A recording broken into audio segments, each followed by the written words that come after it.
actividad que son de las brujas, sabias o, siempre me equivoco, brujas chafarderas o sabias, que es una actividad que está encuadrada dentro de Luz Revolution, que es un festival sobre huerta y actividad que está promovido por la Casa Encendida de Madrid. Entonces hoy tenemos pues una actividad que ha despertado pues bastante expectación, que lamentablemente por el tema, bueno, que lo sabéis, ¿no? Por el tema del coronavirus, pues hemos tenido que cambiarlo al Zoom, pero bueno, así por lo menos nos encontramos más personas. Y hoy tenemos la suerte de contar con las Planeadoras, que es un colectivo feminista y cultural que lo que intenta es investigar la conexión que hay entre las mujeres, ¿no? Y el espacio público. Entonces ellas hacen cualquier tipo de viaje, senda por la ciudad, conectando lugares y van descubriendo esas historias ocultas de mujeres. Yo las conocí en un encuentro de cultura y ciudadanía en el Matadero, vi lo que estaban anunciando, me llamó mucho la atención y les dije, oye, mira, tengo un festival con la casa encendida, ¿podríais hacer unas rutas que conectasen huertos y descubriesen historias de mujer que tienen que ver con la agricultura, con la ecología? Y me dijeron, una no, dos. Fíjate, ¿sabes? Te tuvimos que Entonces, perseguir un poco, Alberto, sí, también, ¿eh? ¿verdad? Y entonces, no, se han hecho dos. Entonces, la que tenemos hoy se llama Mujeres que cultivan y cocinan en el espacio público y va de Plaza Mayor a la Cornisa y nos van a descubrir, pues eso, historias de mujeres bueno, pues que han utilizado las plantas para cultivar, incluso para envenenar. Entonces, bueno, las ganadoras son Laura y Jolly, también otra compañera, Silvia, ¿no? Pero bueno, hoy están Laura y Jolly. Y nada, pues nos vamos pues bueno, a zambullir en este paseo. Yo ya me voy a apagar porque bajo el nivel estético de esta plataforma audiovisual y Qué entonces tonto eres. vamos a empezar el viaje. Bueno, os vamos a pedir que durante su exposición apagáis el micrófono para que no se cuele nada y cuando terminemos, pues nada, pues si queréis intervenir por el chat, lanzáis las preguntas. Si alguien quiere hacerlo de viva voz, que lo ponga. O aparecer, oye, quiero preguntar esto y me gustaría aparecer. Entonces, nada, se enchufa la cámara, el micrófono y nada, pues venga, vamos adelante y muchas gracias a las ganadoras y vamos para allá. Vale, pues gracias, Alberto. Solamente deciros cómo a todas, todos los que estamos aquí, cómo vamos a organizarnos un poco el tiempo. Este paseo, vamos a pasear hasta la 1:30 y nuestro objetivo es que vamos a estar contándoos, hablándoos nosotras eh, hasta la 1, hasta las 13 horas y desde la 1 hasta la 1:30 pues Alberto se va a quedar encargado de recoger los mensajes del chat y, o sea, nosotras, claro, como con este formato, normalmente cuando paseamos, pues paseamos y a la vez hablamos y a la vez surgen preguntas y a la vez hay debates, o sea, como que es mucho más colectivo, pero con esta herramienta lo tenemos como que organizar así. Entonces, sí que os animamos a que si cuando vamos contando cosas se os van surgiendo recuerdos, conexiones, imágenes, no sé, como que las vayáis compartiendo por el chat porque luego las vamos a recoger y las comentamos. ¿Quieres decir algo, Yoli? Nada, continúa. Luego ya Vale. empiezo a hablar yo, no te preocupes. Vale, pues os vamos a compartir una presentación que hemos hecho para seguir como una especie de, como un hilo y también como para recrear un poco el paseo que hoy no hemos podido hacer. A ver, y esto, un momentito que me tiene que dejar compartir la pantalla completa. Ahí está, ¿no? Ahí está. Vale, pues nada, Alberto ya ha hecho como una presentación de nosotras como colectivo, decir que llevamos como currando, paseando desde hace mucho más, pero como con este proyecto desde 2016, Yoli y yo pues tenemos ya como una relación bastante más antigua, igual puede ser como incluso ancestral. Y ya pues soñábamos en la universidad y cuando éramos veinteañeras y tal, ¿no? Como en en poder pasear la ciudad de otras maneras, descubrirla de otras maneras, incluso, sí, o sea, como también visitar tus propios lugares desde otras miradas. Durante todo este tiempo nos ha empapado el feminismo, ¿no? Que al final pues, nos ha atravesado en nuestro trabajo, en nuestras relaciones, en nuestra vida de mujeres del siglo XXI en Madrid. Y no sabíamos, no hemos sabido hacer otra cosa durante estos 4 años más que poner adelante juntas este proyecto. Y esta es una de las frases como que más usamos, que nos gusta mucho, es de Ana María Iglesia, y ella dice: la caminante pone en cuestión el orden establecido y al hacerlo propone un contrarrelato, una nueva manera de transitar la ciudad y el espacio público. En este es un pequeño fragmento de su libro que se llama La Revolución de las Flanés, que salió en el año 2019, y que habla de lo que aportan las flanés, que son todas esas mujeres que desde el siglo XIX o así como que transgredieron esas normas sociales de género que no les permitía hacer, bueno, salir de su espacio privado al espacio público, y ellas transgreden esas normas para poder salir al espacio público y producir discurso, producir contenido, producir imagen, producir pensamiento. Y además no solamente nos quedamos en las mujeres que salen a la ciudad, sino que lo simbólico abarca mucho más, ¿no? Y es que las mujeres salen, o sea, transgreden las normas de género para hacer millones de cosas que les apetece, ¿no? Hacen cosas que no pueden a pesar de. Y ahora quiero pasar de página. Ya. Vale, bueno, ahora vamos al lío, ¿no? Vamos a esto de brujas, chafarderas o sabias. Primero, pues gracias a esta visita virtual, ¿no? que vamos a hacer, diferente a la que es estar posado en el territorio, pues el punto positivo es que nos permite saltar de un punto a otro del mapa, en este caso de la misma ciudad, de Madrid, Madrid capital, para narrar una historia que sucede aquí, pero que tiene muchos puntos comunes con otros espacios.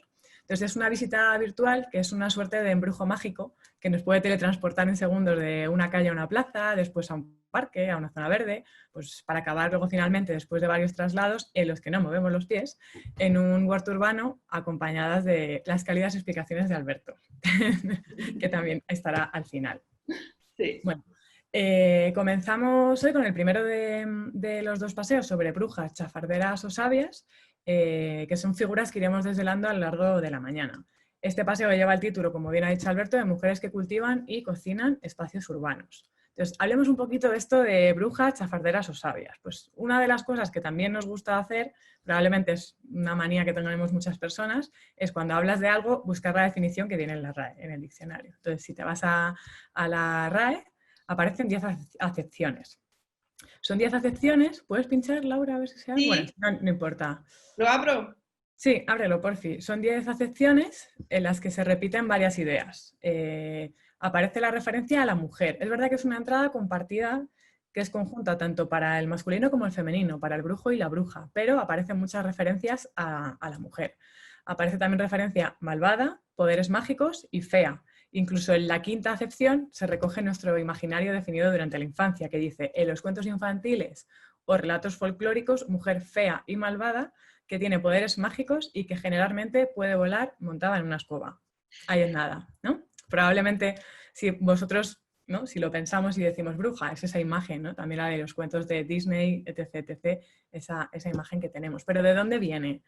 Pues bueno, viene de bastante antiguo.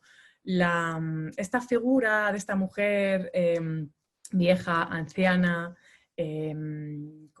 fea, ¿no? También con esa nariz como ganchuda, está muy relacionada con la demonización de las mujeres, que coincide con un periodo de antisemitismo en el mundo europeo, ¿vale? Estamos hablando del siglo XV, XVI, incluso anterior. Antiguamente a los aquelarres pues se los conocía como sabbats, y también se hablaba de ellos como sinagoga de las brujas, es decir, que se relacionaba esa sospecha, esa conspiración contra el mundo de la cristiandad y se asociaba con los judíos, de ahí esa nariz ganchuda. Incluso en las primeras representaciones también era muy frecuente encontrar a esas brujas, a esas mujeres, con un tocado tradicional judío en el que estaba rodeado también con estrellas de David, ¿no? Ya tenemos un símbolo explicado. Mujer mayor, ¿por qué? Por lo de experimentada. Sí que es verdad que también se la representa como mujer joven, como una mujer que hechiza, que engaña, pero se la relaciona más con esa mujer mayor que mayor sabiduría, básicamente, por ese binomio. ¿Y la escoba? Pues bueno, parece ser que la primera representación conocida de una bruja volando sobre una escoba aparece al margen de un manuscrito del siglo XV aproximadamente, de un tal Martín Lefranc. Pero ¿de dónde viene exactamente esto de volar en un palo de madera? Pues podría venir, parece ser, por la experimentación del uso de un palo, del palo de la escoba, que era un elemento habitual en los hogares, el lugar donde estaban básicamente las mujeres, para aplicar ungüentos directamente en la vagina. Eso generaba una rápida absorción a través de las zonas mucosas y generaba, pues bueno, no generaba efectos secundarios, pero en el caso de las alucinaciones que tenían las propias brujas de volar, medio dormidas, iban volando sobre la naturaleza, está asociada una cosa con la otra. Entonces, ahí ya tenemos esa referencia. En cualquier caso, el invento de la bruja moderna, como la conocemos hoy en día, se le debe a un religioso que se llamaba Hans Nieder, del siglo XIV, vivió a caballo entre el siglo XIV y el siglo XV, que creó lo que hoy podríamos llamar un retrato robot de una bruja. Lo que hizo fue meter en una coctelera una serie de elementos y también aquí introduce esa mujer que vuela, que es una referencia al folclore eslavo, mayoritariamente polaco, una figura que se llama Strige, que es un demonio femenino muy parecido al vampiro, que también vuela por la noche, ¿no? Entonces ya tenemos todo esto. Mete todos esos elementos de brujo, de Strige, de generador de pactos, de comensal, incluso de una cena caníbal, ¿no? Hay unas referencias ahí muy, muy extrañas, muy, muy random, muy raras, las mete, introduce también un carácter sexual exacerbado y un particular homenaje al diablo. Lo mete en la costelera y se genera esta imagen de la bruja que tenemos. También en cuanto a la representación, pues hay que decir que en muchas culturas la bruja no es una, sino que son tres. Tenemos los ejemplos de las moiras griegas, que eran las parcas del destino romano, que tienen su equivalencia en otras culturas, como serían las nornas en el mundo de los nórdicos o las laimas en el mundo de las bálticas. Y también esas tres mujeres hacen referencia a las tres caras o las tres edades de la hechicera. ¿Puedes pasar, Lauri, por fin A ver. la pantalla? A ver si me deja.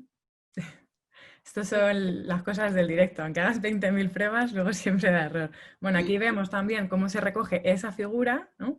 Que decimos que la creó este religioso dominico, que está muy asociado con la Inquisición, de la que hablaremos ahora después, y cómo se recogen esas formas, ¿no? Esa mujer, esa escoba, volando, bueno, acompañada de una serie de elementos.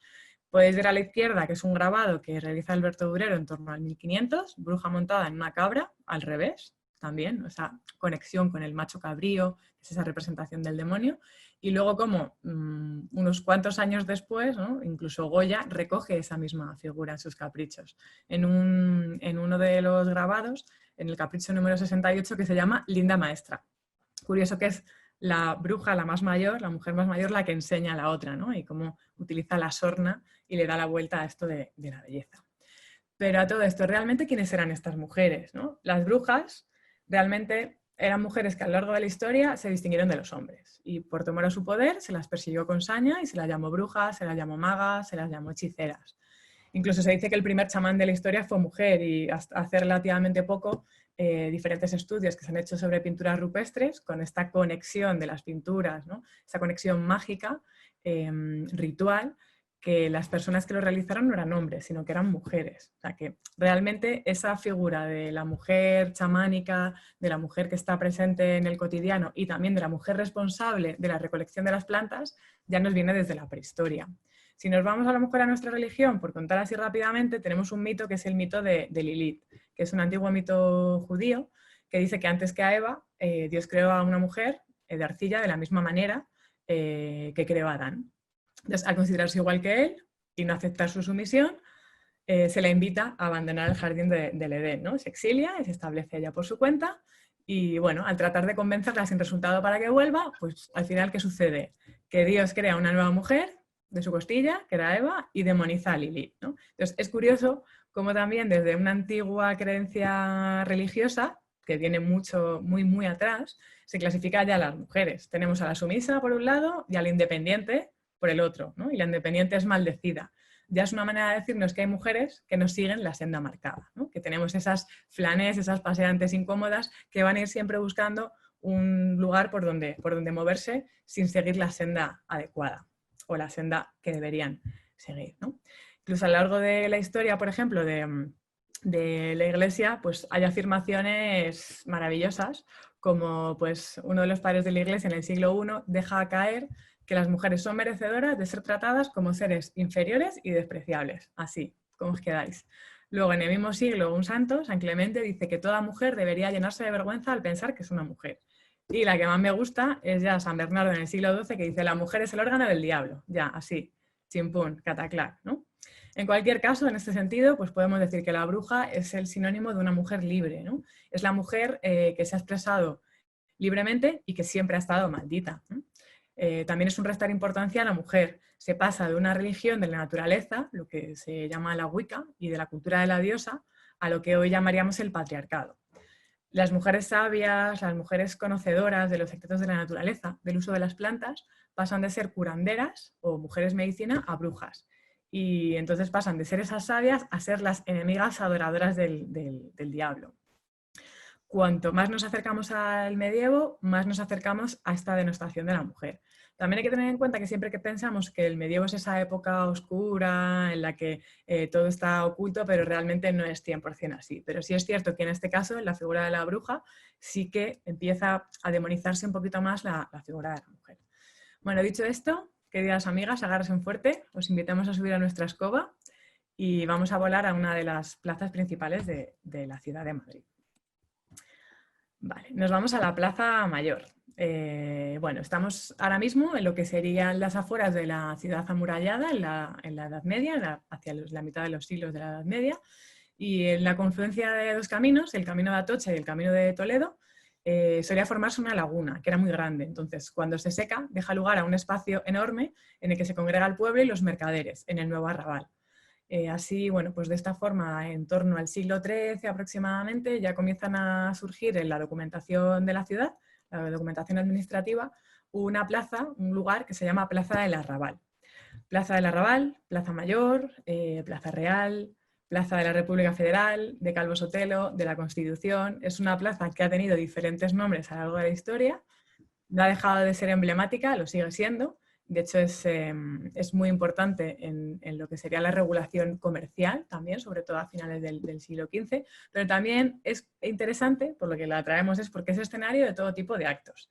Hubo proclamaciones de reyes, hubo procesiones, hubo beatificaciones, representaciones teatrales, fue el lugar de diferentes mercados, hubo corridas de toros, pero también se llevaron a cabo otro tipo de eventos, que serían los autos de fe, que son unos acontecimientos muy relacionados con la institución. Entonces, Plaza Mayor e Inquisición. Pues nada más nombrar la palabra bruja, nos puede venir a la mente también una imagen macabra, ¿no? Nos puede sugerir hogueras y llamaradas. Yo no voy a pensar en el aquelarre, voy a ser más retorcida y me voy directamente a la quema de brujas, ¿no? A la Inquisición. Entonces, Inquisición en Madrid pues nos transporta a diferentes puntos de la ciudad y uno de ellos sería esta, la Plaza Mayor, que además probablemente nos viene a la cabeza por uno de los cuadros que están en el Museo del Prado, que hemos visto prácticamente todos en libros de textos, en un montón de lugares, lo hemos visto repetido hasta la saciedad, una obra de un pintor español, Francisco Ricci, que lo pinta en 1683, es el auto de fe en la Plaza Mayor de Madrid. Lo pinta 3 años de un auto de fe que fue multitudinario, que fue muy conocido en la época. ¿Por qué? Porque este tipo de actos, los autos de fe, no se realizaban habitualmente en la corte, se realizaban mayoritariamente en otras ciudades, pero cuando se realizaban como un acto público en el que los condenados por el tribunal, por herejía, tenían que abjurar de sus pecados y mostrar arrepentimiento. Lo que querían era que sirviera de lección a todos los demás. En contra de lo que suele creerse, realmente la Inquisición no ejecutaba a nadie, ¿no? Sino que los condenados a muerte eran derivados a los tribunales reales, que eran los que aplicaban y se encargaban de la sentencia de muerte, ¿vale? Entonces hay como una conexión ahí, que es verdad que están unidos, pero se desconecta. Se juzgaba por un lado de la parte moral, pero la ejecución o la parte judicial se llevaba a cabo por parte del brazo secular, ¿no? Luego ya, independientemente de la pena que tuviera, pues se podía tratar de una u otra manera. Incluso en la Plaza Mayor había diferentes espacios según cada uno de los,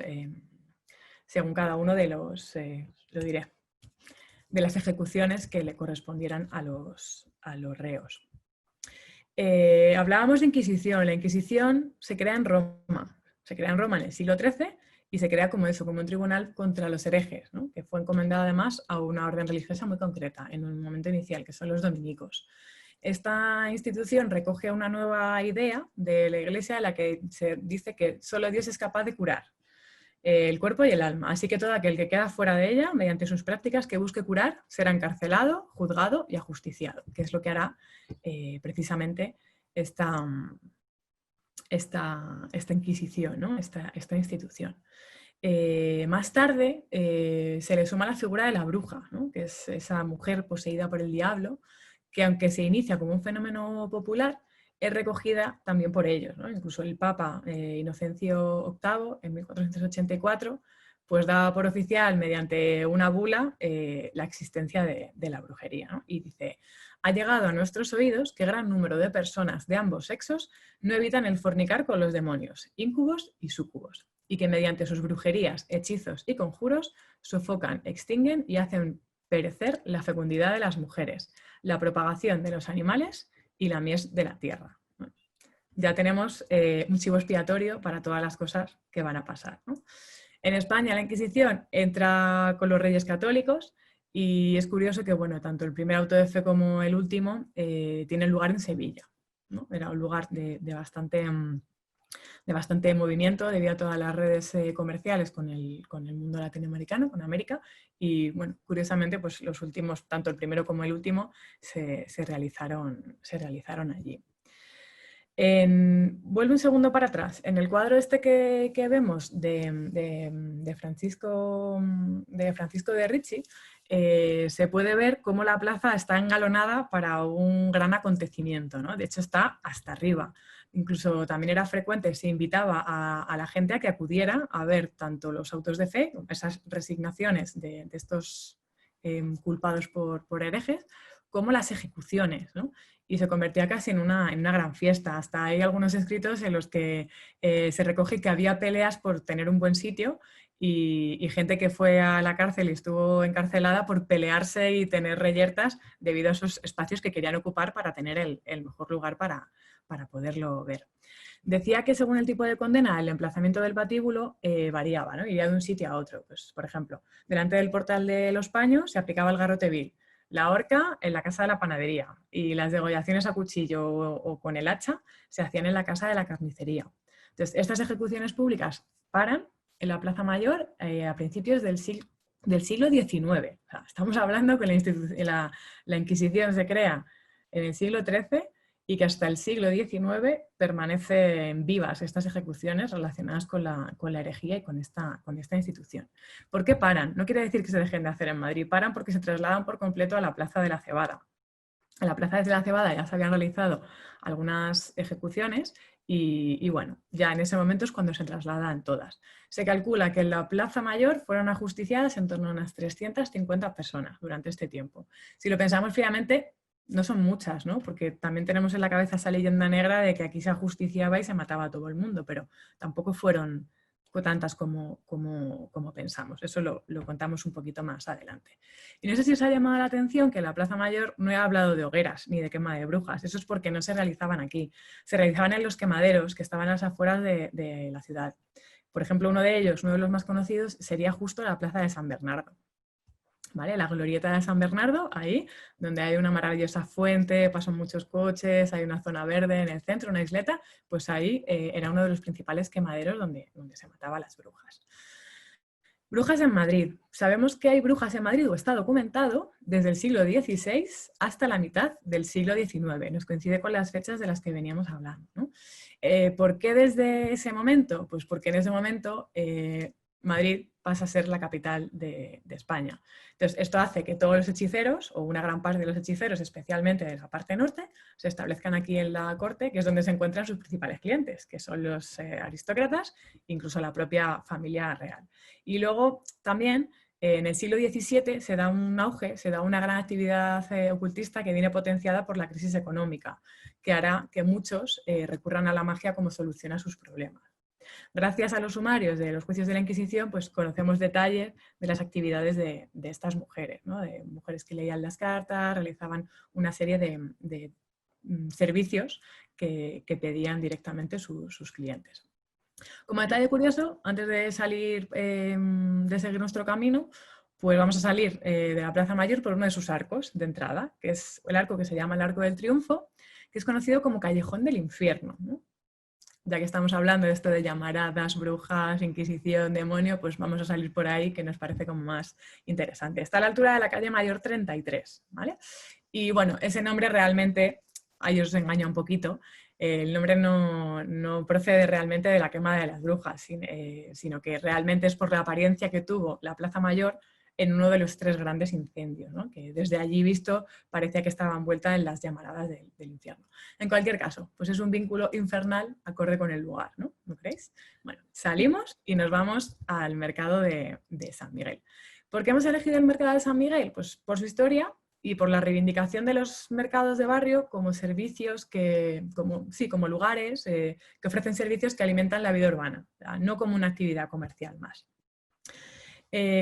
Para poder entender cómo se crean este tipo de mercados, que además hay muchos en Madrid, hay una red también muy amplia, muy interesante, donde se hacen un montón de actividades también culturales a día de hoy y se han convertido en centros también de gastronomía, tenemos que irnos al siglo XIX, a finales del XIX. En 1870 el ayuntamiento es cuando decide construir mercados cubiertos. Había multitud de mercados al aire libre en la ciudad, pero claro, esto generaba muchos problemas, dolores y sobre todo de temas de salubridad.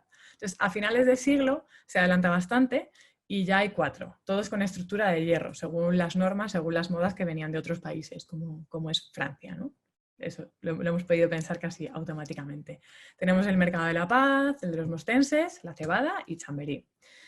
A pesar de la construcción de estos nuevos mercados, sigue sin haber suficientes mercados constitucionales para atender la demanda de la ciudad, que está en crecimiento, por lo que siguieron y siguen existiendo a día de hoy mercados al aire libre en las plazas públicas.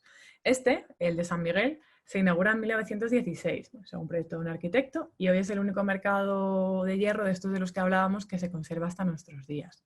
Bueno, también es un recurso turístico, ¿no? Más que un mercado de abastos o de barrio, pero bueno, nos interesaba sobre todo por el lugar que ha ocupado en la historia como espacio de intercambio de mercancías, porque estamos hablando de mujeres que cultivan y que cocinan con hierbas, con plantas. En algunos sitios también tendrían que hacerse de ellas, ¿no? Y esa figura de esa mujer empoderada, mujer libre, que persigue una serie de objetivos. Mucho antes de su construcción, en la Edad Media, decíamos que esta era una zona de mercado abierto y estaba rodeada de puestos, de cajones que sobre todo se dedicaban a la compraventa de los productos artesanales producidos por los gremios, que es a lo que nos recuerdan todas las calles de alrededor, botoneras, hilanderas, ¿no? Era una zona en la que se congregaban todos estos artesanos. Un poco más tarde se derriba una iglesia de San Miguel, de ahí viene el nombre, y queda esa plazuela en la que se proyecta construir un mercado. Pero también, antes de construirse el mercado, había un mercado al descubierto que estaba especializado en la venta de pescado. Por eso, bueno, pues había un amontonamiento así como muy confuso, no sé si antiestético, pero confuso, un montón de puestos de diferentes clases, de diferentes dimensiones, y a esto se le suma el mal olor de estos alimentos perecederos, sobre todo en la época del verano. Y esto genera desde un principio pues, la existencia de un gran número de protestas entre los vecinos que exigen reemplazarlo por un edificio cerrado. De ahí que este se construya. Os hemos traído esta imagen donde se ve, bueno, es de la colección Salvador Alcázar, se ven los puestos callejeros del mercado de San Miguel a principios del siglo, 1908, justo antes de la construcción, aunque ya se está construyendo. Si os fijáis, se ve también en el lateral algunas referencias, ¿no? Nos recuerda a ese mercado. Y luego la presencia de las mujeres aquí, pues ¿cuál es, no? Las mujeres han estado siempre en los mercados y en las plazas, pero se les ha considerado que era una extrapolación de lo doméstico. No es ya hasta finales del siglo XIX que la mujer empieza a tener un trabajo remunerado y empieza a ocupar algunos puestos, pues como puede ser el de las dependientas, ¿no? Y así, pues como trabajadoras, serán protagonistas de una de las luchas obreras y germen de las feministas, ¿no? Se suele decir, ¿no? Que es el motín de las verduleras. Desde el mercado cercano del mercado de la cebada llega la llamada rebelión de las verduleras en el año 1892. Pero esto no os lo vamos a contar nosotras, vamos a poner un audio porque no sé si, bueno, las compañeras de Gestóricas hace unos días, justo la semana pasada, estuvieron en el programa de Carne Cruda y hablaron de ello. Entonces son 2 minutitos, os lo vamos a poner porque ya lo explican estupendamente. Vamos a escucharlo. Mira, oye, cuanto gallina sana y No tiene razón. Y reflexiona sobre... Se paseó por la calle de la Ruda con la orden de una nueva subida del impuesto a los puestos de venta ambulante. Y esto, amigos míos, afectaba directamente a las verduleras. Así que la cosa empezó a caldearse.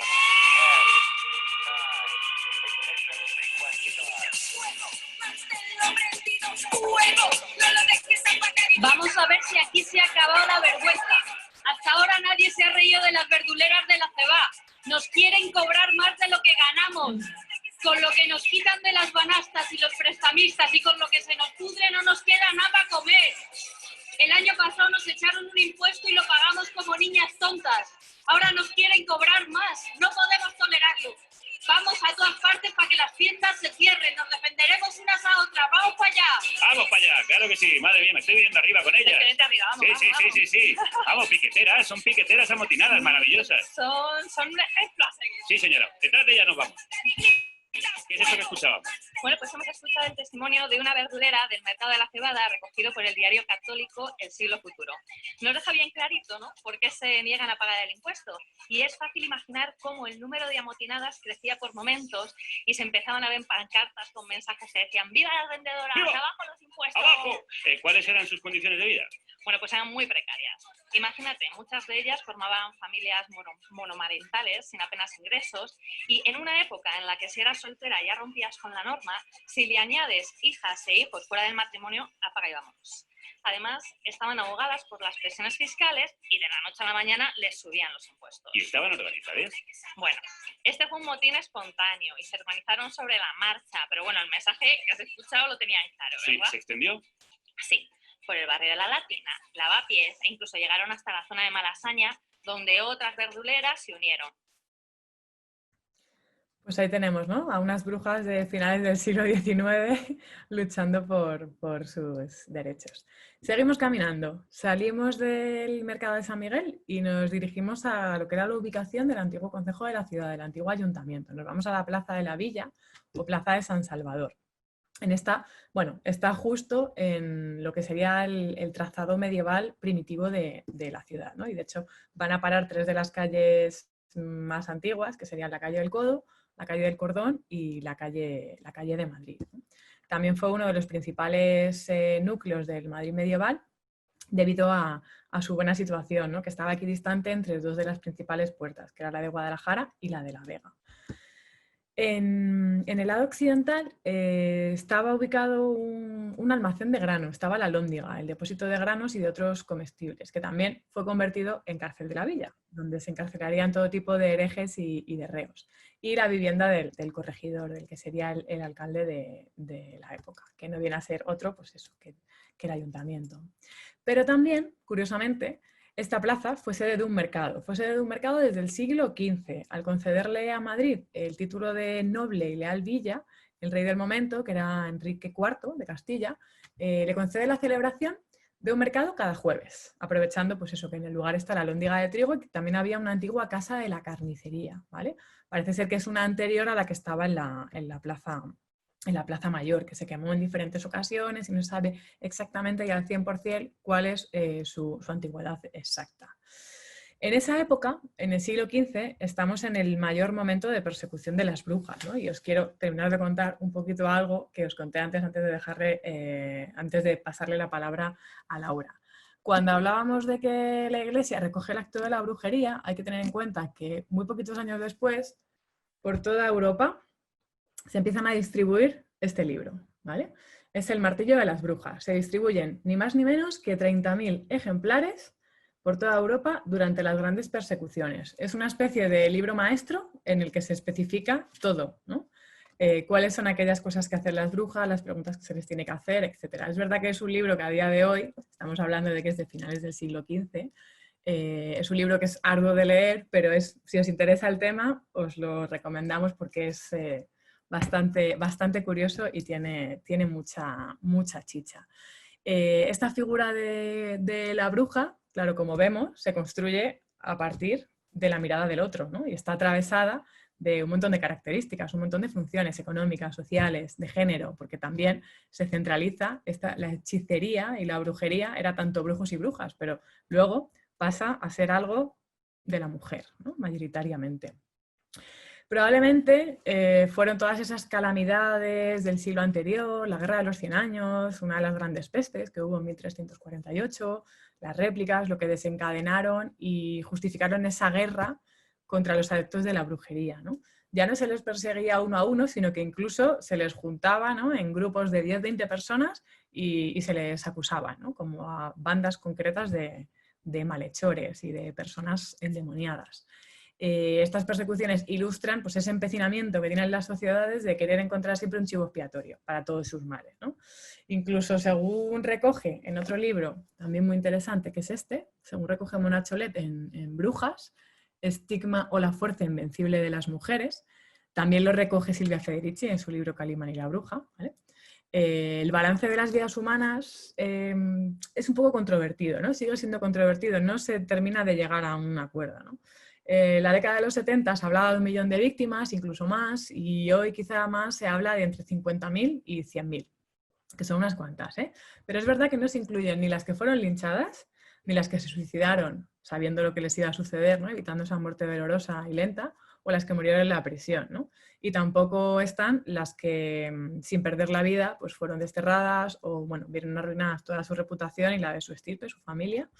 En cualquier caso, pues todas las mujeres, incluso las que no fueron acusadas, sufrieron los efectos de esta caza de brujas. Los datos, en España tenemos esta leyenda negra de la Santa Inquisición española, pero la realidad es que hubo muchísimas más muertes en otros países, como Alemania, sobre todo, y Francia, que en España. ¿Por qué viene esto? Pues parece ser que viene de un intento de los protestantes, claro, inevitablemente, al final todo está también relacionado con la Iglesia, ¿no? Y parece ser que era una manera de restarle importancia al Imperio Español en ese momento. Entonces, en su lucha contra el Imperio Español se genera esa leyenda negra. Pero sí que es verdad que la primera ley civil europea contra la brujería se dicta aquí, se dicta en España, no en Madrid, sino en el norte, en el Pirineo catalán, en el 1424, ¿no? Ya existían sermones religiosos, ya existían referencias, ya existía esa tradición popular, ¿no?, ese miedo a determinadas personas, porque las mujeres, esas brujas, ¿no?, esas sabias, eran sabias cuando sus remedios funcionaban, cuando no, eran brujas, ¿no? Entonces, ese temor a determinadas personas, a sus hechizos, a sus embrujos, pues bueno, se va por ahí generando, se va asentando y lo que decíamos, se empiezan a generar una serie de leyes, de escritos y hasta se recoge oficialmente su existencia en ese bulo papal. Entonces, en esa primera ley civil de 1424 se dice que los hombres y mujeres que van con brujas pues son seres sin cuerpo que causan todos los males de una sociedad, ¿no?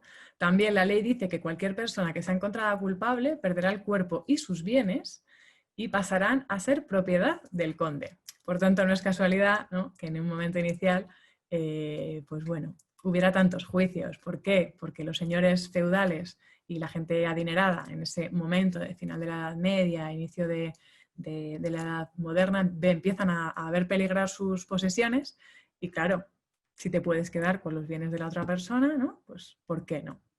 ¿Por qué se persigue a las mujeres más allá de esta ley? Pues bueno, durante la Edad Media, antes de la institucionalización de los gremios, en las universidades y los gobiernos municipales, las mujeres empiezan a ocupar espacios en todos los terrenos, ¿no?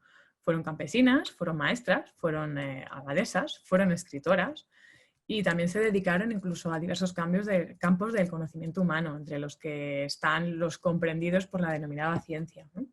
Es una ciencia que para las mujeres se concentraba en el campo de la medicina.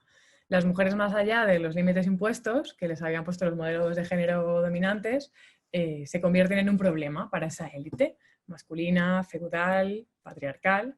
Y como reacción, a partir del siglo XIII, XIV, se empieza a diferenciar esa lucha, muchos sacerdotes, muchos hombres privilegiados y poderosos, empieza a aparecer una corriente de opinión misógina que es contestada por algunas mujeres. Igual os suena el libro de la querella de las mujeres o la ciudad de las mujeres de Christine de Pizan, ¿no?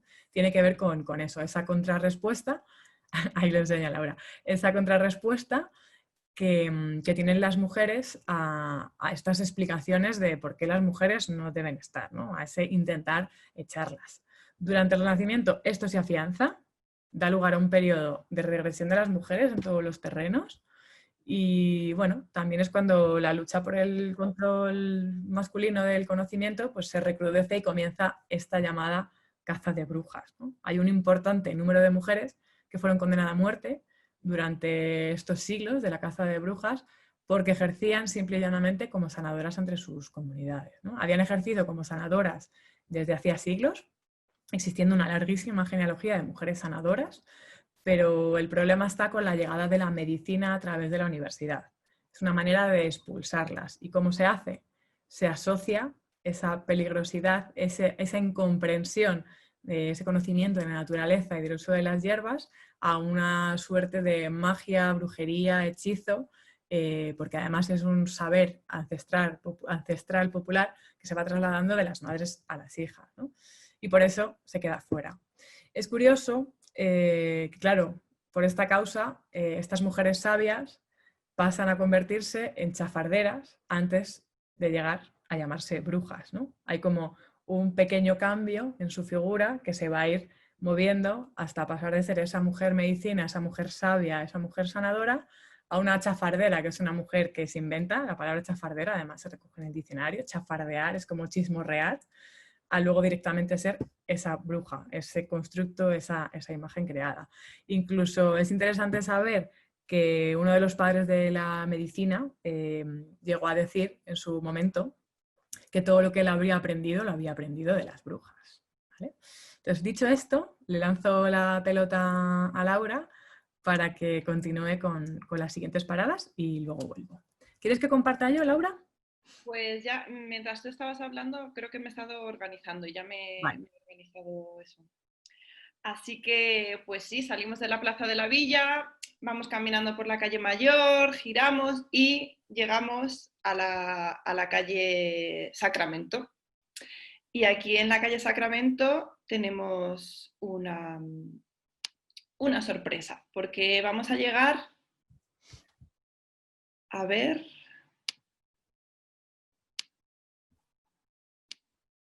Vamos a llegar a este lugar que lo tengo aquí preparado.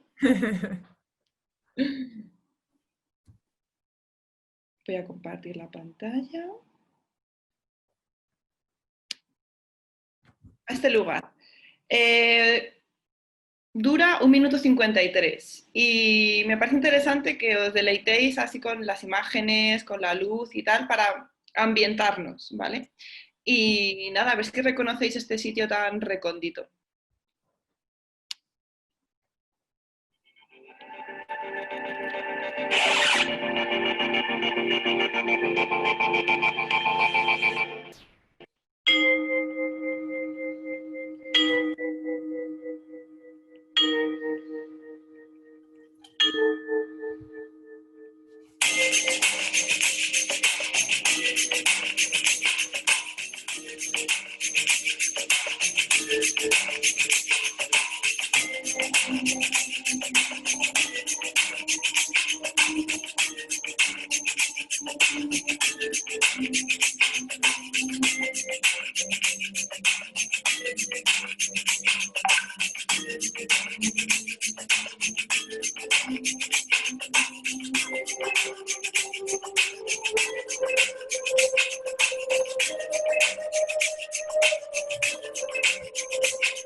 Vale, pues este sitio se llama el Huerto de las Monjas.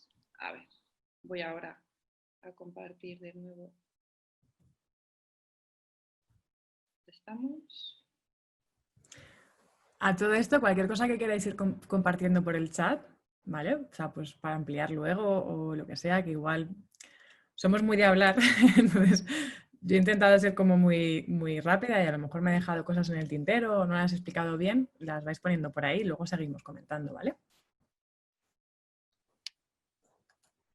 Vale, pues no sé cuántas de vosotras conocéis este sitio tan escondido de Madrid y bueno, deciros que está en la calle Sacramento y que es un pequeño jardín que perteneció al convento del Sacramento y es de las monjas, en el que estaban las monjas cistercienses y es del siglo XVII. Y estas monjas, curiosamente, son conocidas por dedicar prácticamente todas las horas de su día al cultivo de las hortalizas en un huerto interior que tenían, ¿no? Y este jardín pertenece a ese huerto interior que tenía el convento. Este jardín, o sea, el convento fue demolido ya en 1972, aunque las monjas ya a principios de 1900 fueron trasladadas a otro convento. Y es interesante, ¿no? Como que haya quedado este jardín que fue comprado, ese terreno fue comprado por el ayuntamiento y ahora, como hay unas dependencias de Hacienda justo al lado, también en la calle Sacramento, podemos acceder a este pequeño jardín que hoy en día, o sea, como que está dentro de una propiedad privada de unos edificios de unos pisos. ¿Y qué queremos enseñaros con esto, ¿no? Aparte de hablar de las monjas que se dedicaban a cultivar las hortalizas, ¿no? Que nos parece súper potente. Pues quería hilar un poco con el discurso que ha comenzado Yoli hablando de las mujeres medicina. Y deciros que es que ellas iban aprendiendo, las mujeres, de generación en generación, se iban pasando todos estos saberes. Y que estos saberes preceden a la institucionalización del cristianismo. Y además ellas iban aprendiendo nuevas formas de experimentación, o sea, como ellas iban aprendiendo a partir de la propia experiencia, ¿no? ¿Qué pasa? Que cuando aparece el cristianismo, aparece la nueva ciencia, pues ya estas prácticas y estos conocimientos fueron considerados como magia. Y quiero pasar... Ah, no, a la siguiente no, nos quedamos aquí. Lo de la magia viene después. Parece ser que las mujeres que se dedicaban al conocimiento y a la práctica de las plantas o de lo que se llamó como magia, mezclaban sus prácticas de sanación o curativas con ritos paganos que eran anteriores al cristianismo. Y entonces esto fue una de las cosas como denunciadas por el cristianismo para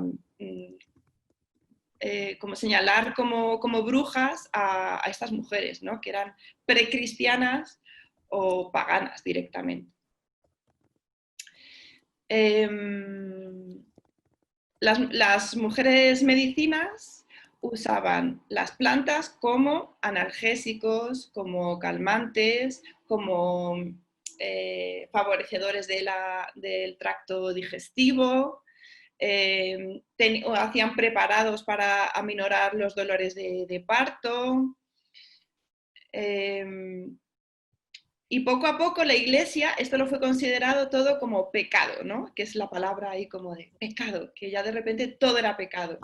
Y quería coger también una cosa de la que ha comenzado a hablar Yoli, que es cuando untaban estos ungüentos de plantas en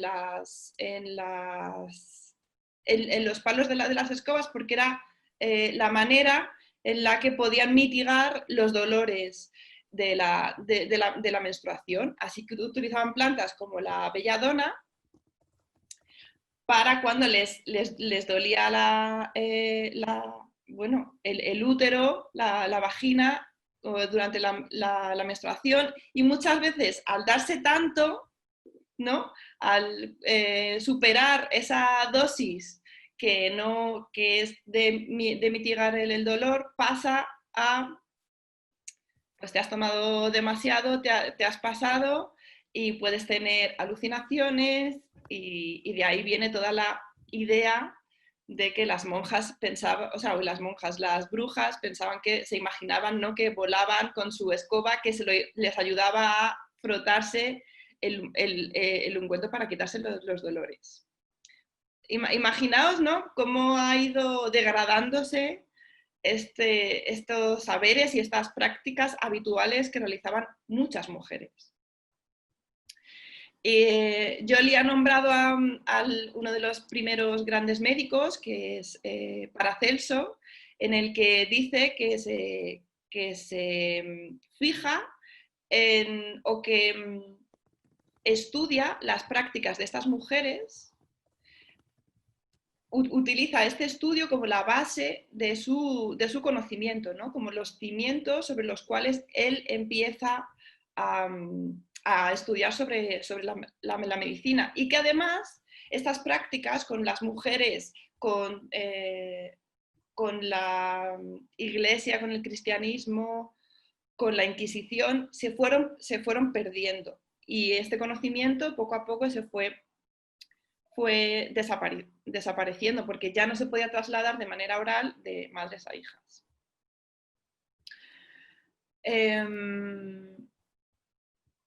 A partir del siglo XII, ¿no? Ahora que os he introducido lo de Paracelso, a partir del siglo XII aparecen las universidades bajo el abrigo de la Iglesia.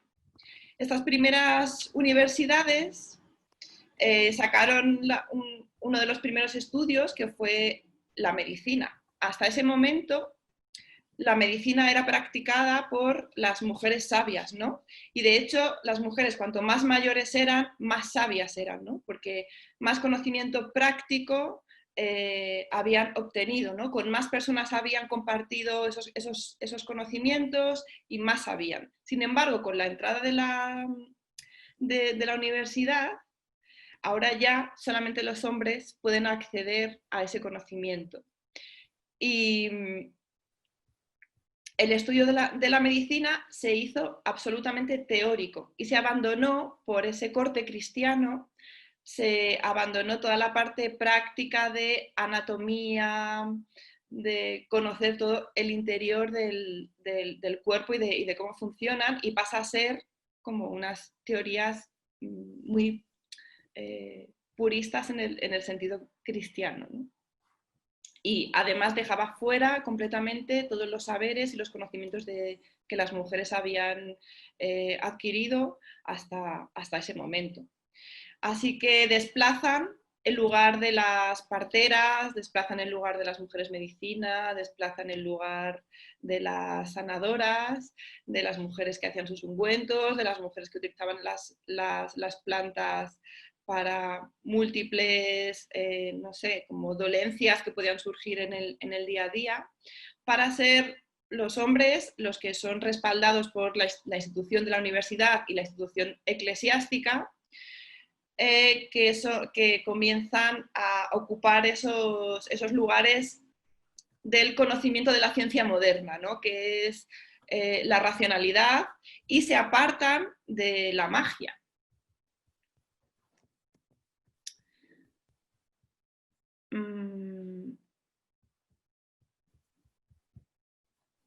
Vale, quería rescatar también una cosa que ha dicho Yoli que me parece muy interesante como que podamos tener en cuenta, y es el gran valor comunitario que tenían estas mujeres, que no solamente es que practicasen un oficio, sino que ellas eran como las encargadas y las portadoras de esos saberes acumulados, ¿no? de tantos años atrás, y las que ocupaban un lugar en la comunidad de poder, de sabiduría, y que realizaban que estaban vinculadas tanto con la vida como con la muerte, porque ellas eran parteras, acompañaban tanto los partos como las muertes, ¿no? Como las enfermedades. Así que cuando comienza la quema de brujas, o cuando comienzan los, no sé cómo decir, como el chivateo, ¿no? Cuando comienzan o sea, de hecho es la Iglesia quien invita a la gente a nombrar a las mujeres que ellos conocen, y que ponen un buzón en la Iglesia para nombrarlas y así poder juzgarlas. Y hablando de juzgar, quiero enseñaros el siguiente lugar al que nos vamos a ir, que está muy cerquita, está pegado al huerto de las monjas, que es la Plaza de la Cruz Verde. En la Plaza de la Cruz Verde se realizaban autillos de fe, que tiene que ver con lo que nos ha enseñado Yoli al principio de la Plaza Mayor, donde, claro, la Plaza Mayor era como lo más, ¿no? El espacio más representativo del patriarcado, de la Iglesia, de los juicios. Y en esta pequeña plaza, en estos pequeños lugares, había más. Se hacían lo que llaman autillos, que son pequeños juicios a los que solamente asistían los familiares de la persona juzgada y todo el consejo, el comité que iba a juzgar a esa persona.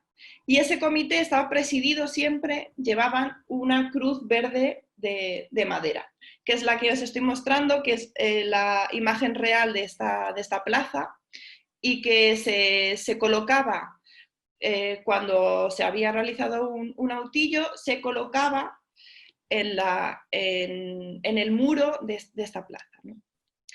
Hoy en día ya no existe esa cruz, pero en su lugar se ha puesto esta fuente.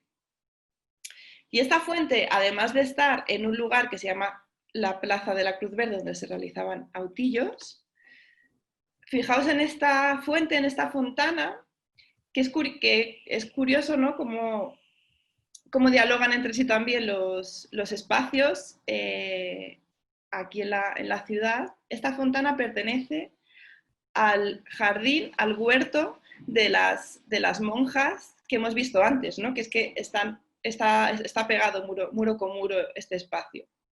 Así que es curioso que cuando trasladaron a las monjas a otro convento,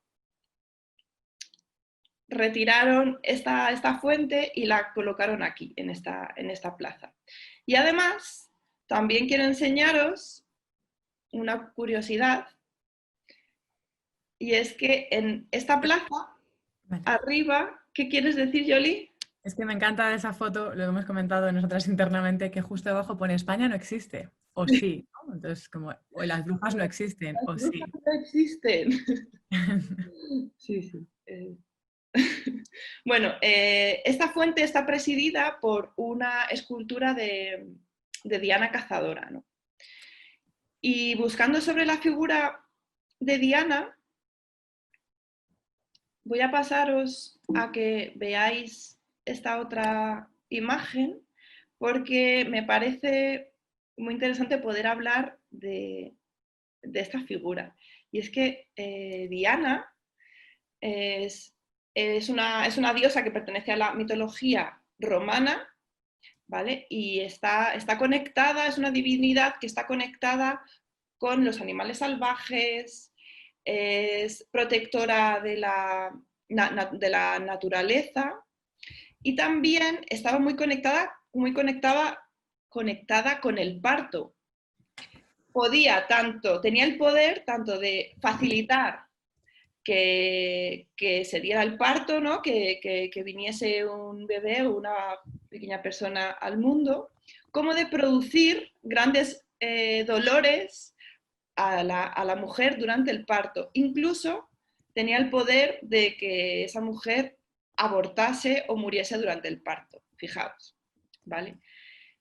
¿Quién es además Diana? Diana, en la mitología griega, en la Grecia clásica, la conocemos como Artemisa o Artemis. Y es una diosa es la diosa griega de los animales salvajes, de la tierra, del terreno virgen, de los nacimientos, de la virginidad y la que aliviaba la enfermedad de las mujeres, ¿no? Está conectada con de qué manera puede aliviar o no los dolores del parto, ¿no? Y de qué manera está conectada también con la vida, ¿no? Que trae la vida. Esa es Artemis o Artemisa. Y además, si nos vamos un poquito más para atrás y nos vamos a la Grecia prehelénica, a la antigua religión griega, tenemos a Hécate, que es la misma diosa, que además sostiene antorchas y una llave, que es esculpida o es representada con 3 caras y que está asociada con la magia, con la brujería, con el conocimiento de las plantas, con la hechicería, con lo salvaje. Entonces, me parecía muy interesante mostraros esta escultura de Hécate con las 3 caras, porque se relaciona con lo que también nos ha introducido Yoli, de que la bruja son las 3 mujeres, ¿no? La doncella, la hechicera y la bruja, con las 3 edades de las mujeres, la joven, la madura y la vieja, ¿no? Y bueno, o sea, como que todo el rato está todo girando en torno a la misma idea, ¿no? Que no sé si a las mujeres se nos ha como siempre colocado como con esos poderes y dependiendo de cómo se nos miraba, podíamos tener unos poderes buenos o malos, ¿no? Sin embargo, las mujeres cómo se han representado a sí mismas o cómo se han nombrado, no tenía nada que ver con esa imagen que tenemos de las brujas son malas y hacen daño, ¿no? Sino como de una sabiduría vinculada a lo salvaje, a la naturaleza y a la experimentación.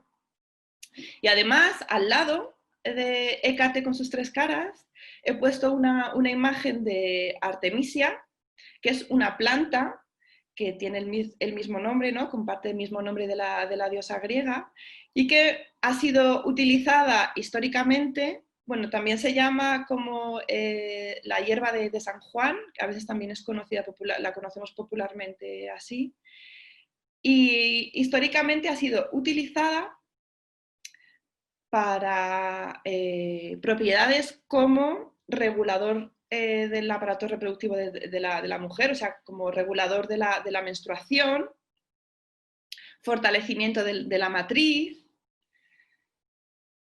Es usado para que se aminoren los dolores menstruales y además no se recomienda para las mujeres embarazadas por peligros de aborto o por peligros de malformaciones en el feto, ¿no? Y además en dosis elevadas es tóxica. O sea, fijaos todas las caras que tiene también esta planta, ¿no? Y que casualmente se llama Artemisia. Hoy en día la seguimos usando. Vale, seguimos. A ver. Mira, por aquí en el chat, creo que es Alberto que está diciendo que en nuestro huerto utilizamos infusión de Artemisia para eliminar plagas. Sí, es que mola mucho porque tiene un montón de propiedades que depende de en qué momento lo uses, para quién lo uses y en qué dosis lo uses, puede tener, bueno, como resultados muy, muy diferentes, ¿no? Y esto es lo poderoso. Y nada, la magia, o sea, lo que les molestaba. Bueno, aquí saco también un libro que ha nombrado antes Yoli, pero que a mí me parece súper interesante. Creo que esto debería estar en los institutos para la asignatura de historia. Es Calibán y la bruja, de Silvia Federici, que cuenta cómo la aparición del Estado, de la jerarquía, del patriarcado, comienza a señalar y a juzgar todo lo que tiene que ver con los saberes de lo salvaje, todo lo que tiene que ver con que el poder no está ubicado en una persona, sino que el poder es distribuido, que no responde a un solo ser, o que nadie es el todopoderoso, ¿no? Sobre las plantas, sobre los salvajes, sobre los animales. No hay nadie, ¿no? Sino que todo lo salvaje tiene poder en sí mismo, y rompen con la magia, rompen con esa magia que ofrecen todos los saberes naturales, porque comienza la ciencia racional, comienza el mundo moderno, comienza la Iglesia y el Estado y el capitalismo. Vale. Vale. La siguiente, no quiero pasarla, perdón. Quiero ir a la última parada, que es el huerto de la cornisa, en el que en el que queríamos terminar, ¿no? Porque de alguna manera el huerto, como los huertos que hay ahora en Madrid, que son espacios autogestionados, espacios colectivos, comunitarios, es como poder conectarnos con esas prácticas antiguas, ancestrales, que nos han precedido y que han formado parte del día a día de los madrileños y madrileñas, ¿no? Y que ahora los tenemos tan olvidados. Así que os he compartido este plano de Teixeira, que es del año 1654, en el que se distingue una ciudad de Madrid bastante medieval. De hecho, es interesante porque Madrid, Mairit, como era llamada por los musulmanes, se construye sobre una colina, y a su alrededor tiene el río y toda la ribera, ¿no? O sea, como buena ciudad defensiva musulmana, tiene que construirse sobre una colina para poder ver por todos los lados quién puede venir a atacarnos, y además está construida al lado de un río que es el que puede producir la abundancia de la ciudad, ¿no? Porque gracias al río, en torno al río, se producen la mayor parte de las actividades económicas, pues por los cultivos, toda la comida, la lavandería, toda la salubridad de la ciudad también viene gracias al río, ¿no? Como que hay los ríos cumplen un montón de funciones. Entonces, como pudiéndonos también unir a ese origen de la ciudad de Madrid, me parecía muy interesante que podáis ver, quiero que os fijéis bien en el mapa, cómo más allá de la ciudad amurallada, ¿no? Todo el entorno son huertas. Y aquí hay un pequeño textito que tengo preparado que dice que hasta finales del siglo XIX y a mediados del XX, Madrid no perdió ese carácter de ciudad tradicional. Y entonces la describen como un mundo de formas orgánicas y orgánicamente trabada con el paisaje natural, viene a batir a las puertas de las murallas y penetra en su interior en forma de huertas y jardines. Ojo, me parece una pasada poder hablar de Madrid así ahora, tal y como lo conocemos, ¿no? La ciudad obviamente se ha ido transformando, sobre todo y de manera muy rápida, a partir de mediados del 19 y sobre todo del 20, con la Gran Vía, las extensiones de los distritos. Entonces, todas esas huertas han ido desapareciendo, han pasado a ser a veces viveros, a veces pequeños jardines, a veces pequeños parques, pero más tarde también han ido desapareciendo por completo. Desde a partir de los años 80 del siglo XX,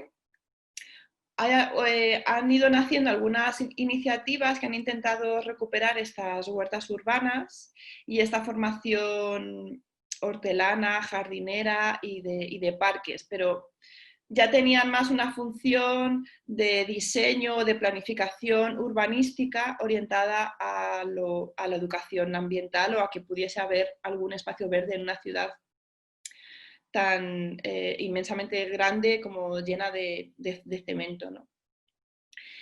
Y para eso, a ver, voy poco a poco. Vamos a ver, nos va a presentar Alberto, nos ha hecho un vídeo también y nos va a contar un poquito de la experiencia del huerto de la Cornisa, que es donde vamos a terminar nuestro paseo, que os lo voy a poner ahora porque lo tengo preparado aquí. A ver.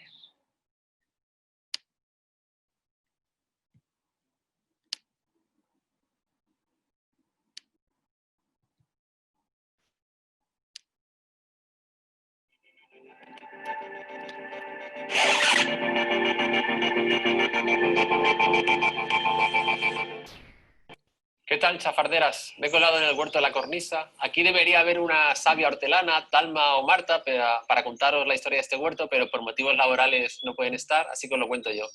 Estamos en el Parque de la Cornisa, que está situada detrás de la iglesia San Francisco el Grande, y es uno de los casi 90 huertos urbanos comunitarios que forman la red de huertos de Madrid, que llamamos RedMat. Y el origen de este huerto realmente está en otro espacio situado muy cerca, en el campo de la Cebada, que si recordáis, como alrededor del 2010, si no me bailan las fechas, fue derruida la antigua piscina de la Latina y se creó allí pues, un gran vacío urbano y que se demoraba con permanecer durante muchos años. Entonces los vecinos lo que hicieron fue solicitar al Ayuntamiento de Madrid que les cediese ese espacio pues, para desarrollar un proyecto de autogestión vecinal. Y fue el segundo caso de la Ciudad de Madrid donde el Ayuntamiento cede a unos vecinos un solar municipal.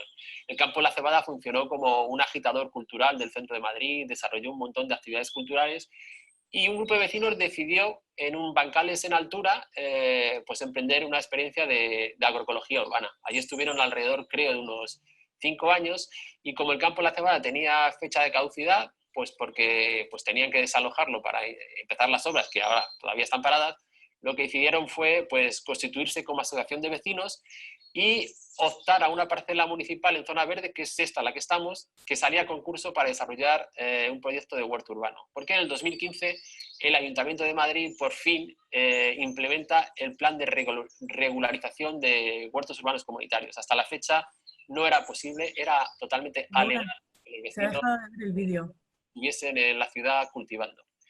Y bueno, pues si el coronavirus nos hubiese dado un poco de tregua, pues estaríamos ahora por aquí dando una vuelta y veríais pues que estamos en las últimas etapas del huerto de verano. Podéis ver pimientos, tomates cherries, también alguna judía. Han empezado a plantar los bancales de invierno con espinacas, con lechugas, y también pues veríamos que estamos en un sitio verdaderamente idílico, rodeado de aromáticas, de árboles, arbustos, ¿no? Es un oasis de biodiversidad. Así que os animamos a que una vez que os hayáis puesto buenos y buenas, vengáis por aquí a visitarlo, y si os apetece, pues podéis emprender este viaje de la agricultura urbana con el grupo productor de aquí, que son unas 10 personas y que son todos muy majas y muy sabias. Así que nos vemos, brujas. Lo siento por él. No pasa nada. Vale, es que quería volver. Aquí, bueno, aquí nos ha contado, creo que no lo he hecho, no lo estoy compartiendo ahora. Dejar de compartir esto y comenzar a compartir esto. Vale. Pues nada, pues hasta aquí, que guay, lo hemos hecho súper bien, nos hemos portado muy bien, porque así lo que queríamos, que es dar espacio al diálogo. Y bueno, pues a contar que el domingo por la tarde tenemos la segunda parte de este Brujas, Chafarderas y Sabias. Y de 5 a 6.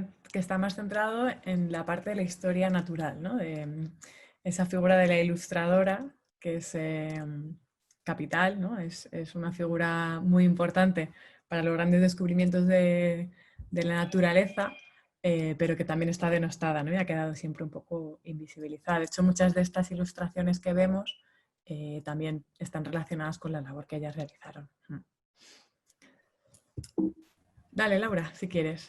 Esta última pantalla, justo la anterior, que tenía como... Nos gusta mucho ese collage, donde se pueden ver como diferentes capas de un mapa, ¿no?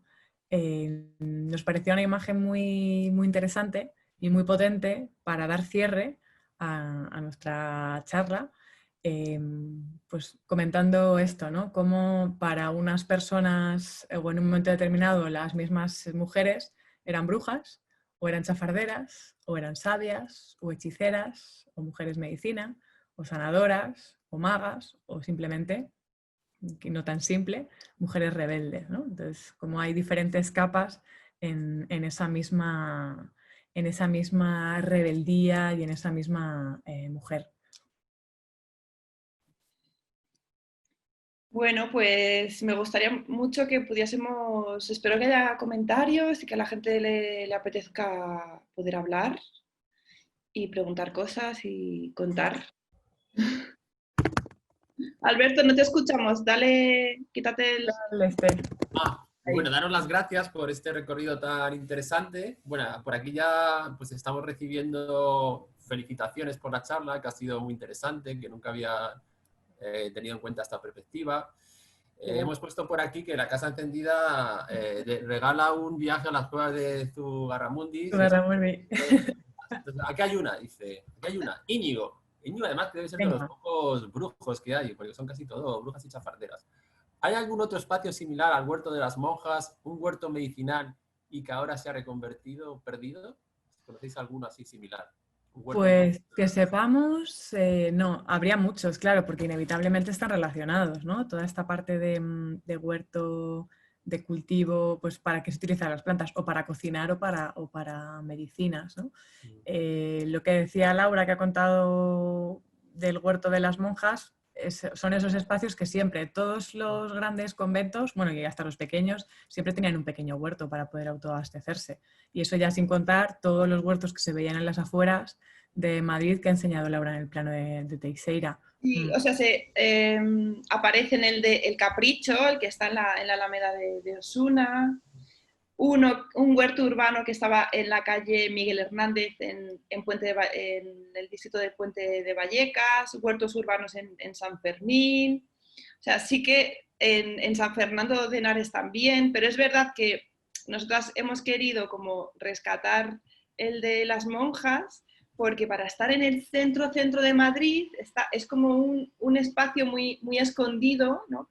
Al que no tenemos acceso y en el que no nos podemos imaginar que en el centro de Madrid pueda haber como un pequeño rinconcito así de luz y para poder como respirar y sentirte como un poco aislada, ¿no? Yo no lo conocía y la verdad es que me quedé flipado. El silencio que había estaba muy bien. Y bueno, que es un lugar también muy escondido. Podéis ir, por ejemplo, si queréis que no os voy a leer el ABC o otro tipo de defensa. Ahí nada, ¿eh? Sí, gracias a ti, Íñigo. Mientras hablaba Laura, también que estaba diciendo por aquí Alberto que había ido a hacer llamas de Santa Teresa, os he puesto que es un espacio que pertenece a un bloque de edificios. O sea, es como el parque de unos edificios, vamos, de los edificios por los que se entra. Y es un lugar que no está abierto todos los días, como es privado a día de hoy, Bueno, pero tiene un no, horario. no es privado, o sea, porque si no podría estar cerrado completamente, pero tienen la obligación de abrirlo porque es de propiedad municipal. Y Claro, como en la Hacienda, hay un edificio de Hacienda justamente al lado, por eso de alguna manera están obligados, aunque esté dentro de como de una mini comunidad de edificios privados, están obligados a que la gente pueda entrar, o sea, como... Es verdad que tiene, creo que es desde las 6, 7 de la mañana hasta las 11 de la noche. Ahora mismo está actualizado en la web de Madrid, del Ayuntamiento de Madrid de Turismo, y lo he copiado aquí en el chat. Lo que sí que tienes que saber es que los fines de semana está cerrado. O sea que si intentáis entrar, hay 2 entradas que bueno, están muy cerquitas, están casi prácticamente pegadas, calle Sacramento y calle Rollo, y realmente, pues eso, es entre semana. Desde muy prontito por la mañana hasta media tarde o última hora, antes era casi hasta las 10 o las 11, pero en el horario que he buscado ahora para confirmar y copiarlo, ponía otro horario diferente, más reducido, ¿no? Post confinamiento. Ya luego, si vais al huerto este de las monjas, ir a la plaza esta de la Cruz Verde, porque están pegadas y tienen como mogollón de... Son trocitos muy pequeños que tienen mucha historia, en los que se puede rascar mucho y que se salen de la historia tradicional que nos han contado, ¿no? Y que yo creo que es muy importante que nos conectemos con esas otras historias que tienen que ver con lo ancestral, con lo mágico, con lo rebelde, con lo salvaje, porque también somos eso, ¿no? Bueno, sobre todo somos eso, pero estamos tan domesticadas que nos han hecho olvidar todo esto, ¿no? Aquí hay una pregunta de Ana de la Fuente que dice que le interesa mucho el tema de las flanés y que la parte del libro que habéis contado de Ana María Iglesias, que si podríais nombrar alguna otra referencia, libros, textos, docus. Sí, pongo. Lauren Elkin, por ejemplo. Lo puedes poner por el chat, sí. Sí, lo estoy escribiendo. Bueno. Lauren Elkin, ¿cómo es? La Flanés, creo que se llama. Flanés, tal cual, se llama Flanés el libro. Es verdad que ella lo que hace es recoger unos paseos que está realizando, hace una reflexión sobre esa mujer que pasea y refleja y cuenta unos paseos que hace en diferentes ciudades del mundo. Entonces es muy interesante la figura, o sea, cómo lo relata. Pero sobre todo, Ana, o sea, si puedes hacerte con el libro ahora mismo, o sea, lo tengo por aquí, tengo un desastre de sala con un montón de libros, lo tengo por aquí, pero no lo tengo ahora mismo a mano. Es un librito muy chiquitito, de la editorial Wunderkammer, pero lo positivo es que vienen un montón de referencias para poder ampliarlo. Es casi como una tesis doctoral. Entonces, ya desde ese vas a poder conectar un montón de hilos y un montón de referencias a todo tipo de libros. Luego, sobre la historia del caminar también tienes más. Claro, he puesto el de Paseo por Londres de Virginia Woolf, que también es como una de las grandes madres de la figura de la Flanés y tal, pero también el de Wanderlust, Jolie, ¿no? Sí. Rebecca Solnit tiene varios libros, que acaba de publicar a uno que es sobre el arte de perderse y tiene uno anterior que es la historia del caminar. Mira, este sí que le tengo justo aquí a mano. Lo que pasa es que la traducción al castellano no es muy allá del libro, pero bueno, está muy bien. Ya no es tanto como la Flanés, sino un recorrido sobre toda la historia del caminar. Y hace muy poquito, pues ahora durante este verano, ha publicado otro que es el arte de perderse, que también está muy bien. Lo tengo ahí por ahí, a ver si lo catamos ya. Que tenemos Hay muchas otra pregunta que estás de tipo de dolencias. Dice Virginia, ¿se conoce algún remedio natural que sea tradicional de Madrid que actualmente se utilice o haya sido utilizado de manera popular para sanar alguna dolencia específica? No sé si conocéis pues no sé si habéis investigado, habéis leído esto, o alguien en la sala, a lo mejor alguien en la sala sabe En de... la sala, por favor, estamos abiertas al colectivo. Yo es que soy de Voltaren, ¿sabes? Soy de farmacia. No, No, pero o sea, es que hay un montón de plantas, ¿no? Aquí en Madrid. Pues no sé, es que nacen muy... Claro, o sea, en realidad ahora mismo no sé hasta dónde son propias de la ciudad y cuáles han ido plantándose como de manera artificial, pero no sé, o sea, que yo creo que acercarse al conocimiento del uso de las plantas medicinales, de sus propiedades y tal, creo que es súper poderoso, ¿no? Es súper empoderante, ¿no? Porque tiene que ver también con cómo me conecto con mi cuerpo, con cómo me escucho mi cuerpo, con cómo que siento que necesito, cómo me puedo cuidar, curar, ¿no? O sea, ahí pues, hay un punto que se abre que es muy, muy, pues muy... voy a fardar yo de libros, porque fíjate, de repente... ¡Ay, qué guay! compré hace poco, que era de El libro de las plantas olvidadas de Ana. Olvidadas, sí, Y aquí Erice. vienen muchos remedios de estos naturales. Te hablan de las que se pueden comer, de las que sanan. Y bueno, ya no tengo más libros, solo voy a sacar esto. También, Alberto, y también vienen ahí las que se usan como venenos. Sí, vienen ahí las que usan como nosotros, por ejemplo, en el huerto de Esta es una plaza, tenemos el ricino, que el ricino es venenoso, lo tenemos ahí, entonces hay... Lo que pasa es que, bueno, no es muy conocido, pero bueno, lo tenemos ahí en una esquina de un bancal. Sí. Además es que el ricino, en la época de la guerra civil, ¿no? De mala fama.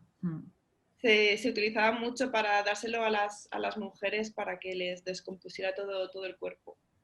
O sea, como es muy interesante, como todas estas caras, ¿no? Que a mí me parece muy, muy potente eso, ¿no? Como todas las caras que nos ofrece la naturaleza para sanar o para dañar.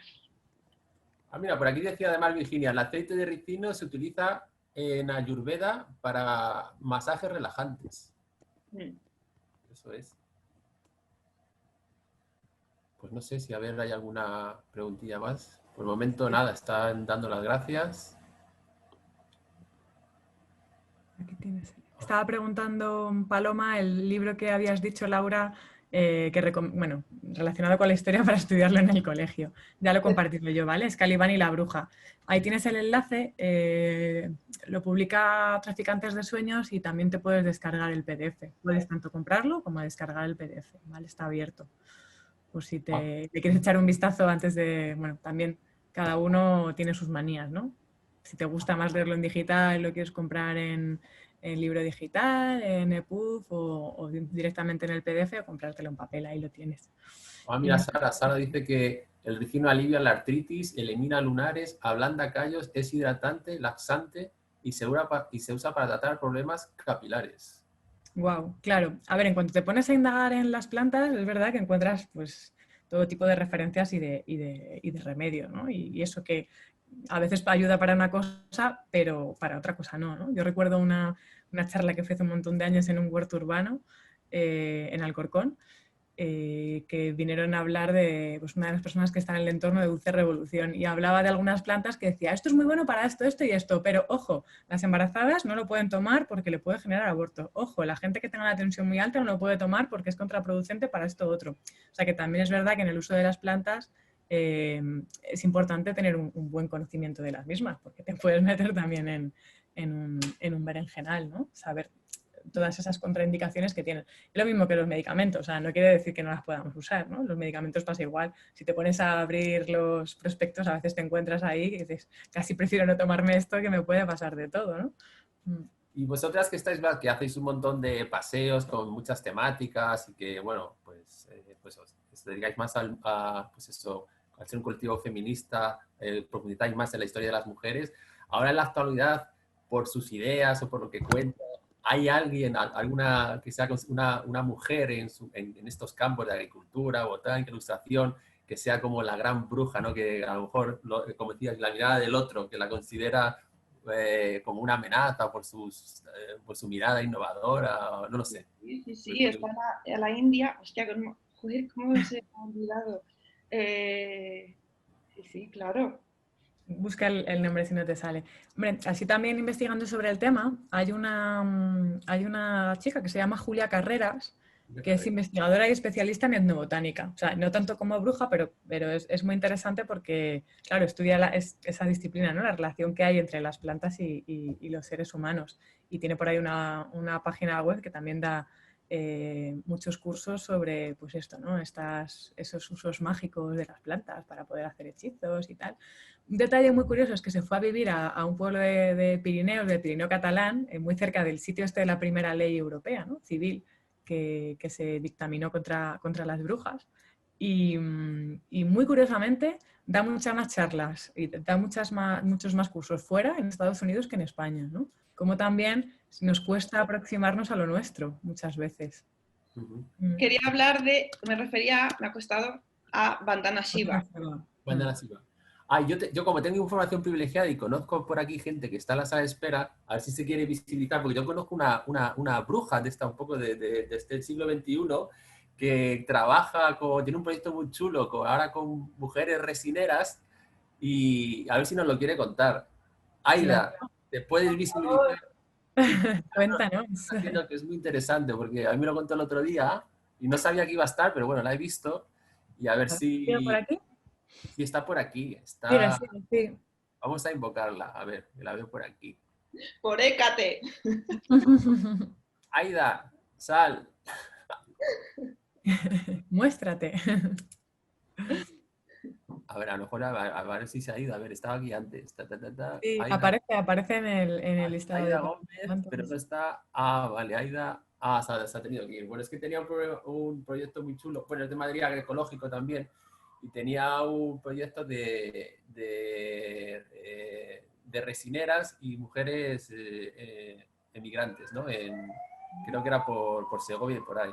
Y entonces, bueno, pues era por si lo quería contar, porque bueno, me parecía un proyecto muy, muy chulo, pero creo, porque no es nada tímida, se habrá tenido que ausentar. También el año pasado en la parte de ruralidades, de cultura y ciudadanía, uno de los proyectos que seleccionaron tenía que ver también con esto, ¿no? Con las boticas y con los remedios naturales. Bueno, ahora que hablamos, antes han hablado por ahí de si sabíamos huertos medicinales o tal, comentarios que hay un sitio, dice, estoy aquí, Aida, pero yo pensaba que no te apellidabas Gómez, ¿eres la resinera o no eres la resinera? Si eres la resinera, visibilízate, y si no también nos cuenta lo que quieras.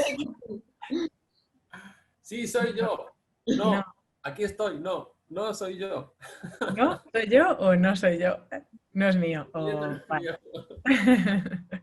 Bueno, quería contar que hay en la red de huertos urbanos comunitarios como el primer huerto que surge es dentro de la Casa Campo en el 2006, que se llama Grama, que es una asociación ecologista, y ese huerto ahora como se ha reinventado. Porque, bueno, al principio ahí iba gente porque no había huertos, pero cuando los barrios empiezan a tener sus huertos, se van yendo y dejaron como el huerto un poco abandonado y no había gente ahí para sacarlo adelante. Entonces decidieron reconvertirlo y ahora se llama La Botica de Grama y es un huerto medicinal donde hay aromáticas. Además es un sitio súper bonito que está al lado del albergue que creo que se llama... no sé qué Schindler, Alberto Schindler o no sé qué, en la Casa Campos suena que está Arba, los viveros de Arba, y está dentro del huerto de Grama. Y bueno, yo os lo recomiendo, investigar la botica de Grama, y ahí, pues bueno, pues es muy chulo, porque habrá un momento dado en que ya cuando tenga más producción te puedes llevar un esqueje o puedes traer los tuyos. Bueno, la idea es que ir creando una botica de aromáticas y medicinales en Madrid. Qué guay. Qué chulo. ¿Puede ser que en alguna edición anterior de Humus Revolution también fuerais por allí? Sí. Ahora que lo has dicho, digo, Sí. claro, es verdad, sí. Por ahí, sí. Una salida, ¿no? A lo mejor del Running and Huerti. Sí, este año seguramente también vamos a repetirlo, porque como hoy vamos a ir por Villaverde o algo así. No la ha Que fuera cerrado. por allí. Sí, pues está confinado. Bueno, no sé, a ver, pues no sé, si la gente no se anima, pues tampoco vamos a estar, seguro que Claro. Que tendréis cosas que hacer también vosotras. Y... Es esa manía de tener que hacer cosas, ¿verdad? Que tenemos todos. Bueno, pues si veo si os parece bien, ¿no? Como no hay preguntas, pues bueno, emplazarles no al domingo que viene, que nos recordáis la hora, que es a las A las 5, de 5 a 7. De 5 a 7. Entonces, pues nada, pues aquí os esperamos. Muchísimas gracias. Ha sido un paseo muy interesante y espero que en un futuro lo podamos repetir otro paseo, pero...